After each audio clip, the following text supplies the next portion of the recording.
I feel nostalgic for blackness, that absolute emptiness, completely void of colour or detail. The kind of blackness where you can't tell if it's pressed right up against your face or extending out impossibly far in front of you with infinite depth. I can only dream this kind of blackness now. When I wake up, it's become corrupted, like grainy old footage of a past so deep it feels completely alien. It's covered all over in oscillating dots, flashing between black and white so fast they seem to burn, and always moving, vibrating and shimmering. This is blindness, and it is not at all what I expected. People always think that losing your sight means seeing nothing but blackness, and I thought that too, until it happened to me.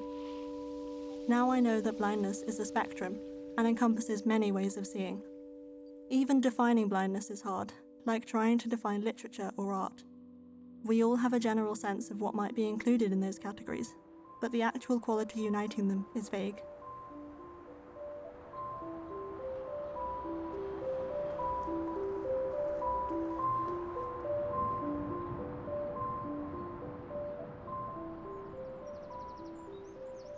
Do you know the painting series The Empire of Lights by René Magritte? The images show houses and streetlights and sky, and at first it's hard to work out what is strange about them, what makes the paintings surreal. It's that the sky is painted as though it's daytime, and the scene beneath is painted as though it is night. Like you who can see, I have the sky, I have the clouds, I have the silhouette of the trees and the house and the illuminated halo of the light. But the details, the fine points, are lost, no matter how hard I strain to look.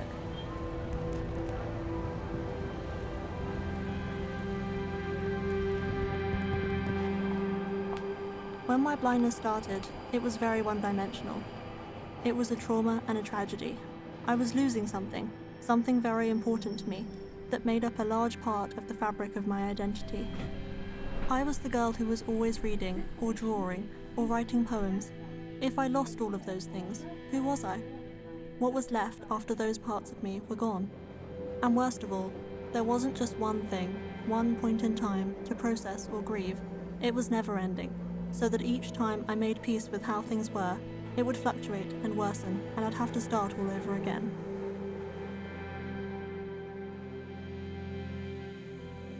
But blindness was not taking things away from me. It was only changing them, and my relationship with them, the way that energy cannot be created or destroyed. Just as Alice, after crawling into the dark after the White Rabbit, found a brilliantly interesting, surprising, and creative world in Wonderland, so too have I found blindness to be something weird and wonderful and not at all what people think.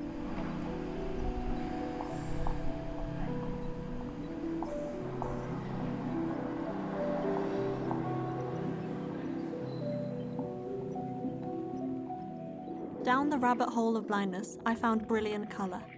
Colour is this incredible energy flowing all around us all the time. It's subjective, it's a tool, it's information, it's beauty, it has meaning and value and real power to communicate. I see that so much more clearly now than before I was blind. Why does colour call to me so loudly? I think in part it stems from knowing that my perception of colour is evanescent, and as my sight deteriorates, I will inevitably lose the ability to see it. But that makes it sound depressing, like I'm clutching at it out of desperation, and that's not at all how it feels. I genuinely find colour exquisite. I don't love it because I know it will end. I love it because it is worthy of being loved.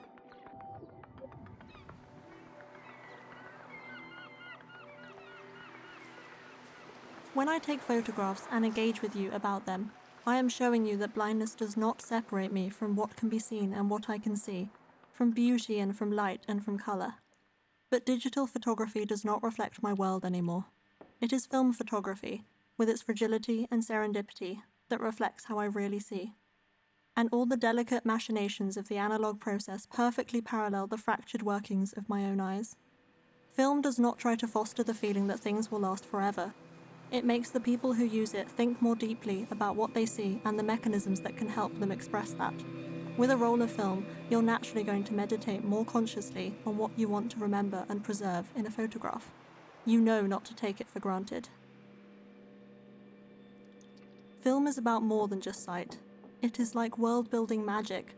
Processing it in a darkroom, beneath the glow of a dim red light bulb, you can hear the timer ticking, the liquid sloshing, smell the chemicals like vinegar, see the image begin to draw itself onto the paper as though sketched by spirits. The awareness that any second your photograph could be lost for good means you are forever balanced on that knife edge between destruction and the sublime. And being perched there, it's emotional and physical and immersive in the most multi-sensory way possible. Film photography has helped me make sense of something that was a trauma but is now a part of myself I celebrate. For me, it is not about taking good pictures. It is about joy, self-expression, and celebrating the exquisite, the evanescent, and everybody's unique ways of seeing.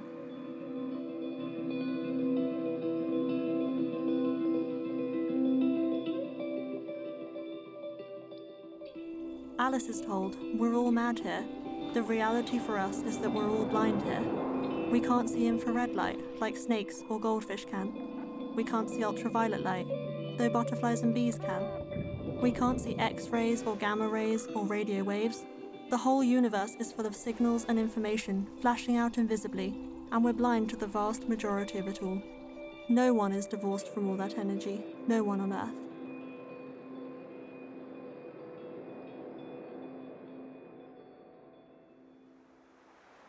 There's a style of print from early modern Japan called ukiyo-e, pictures of the floating world.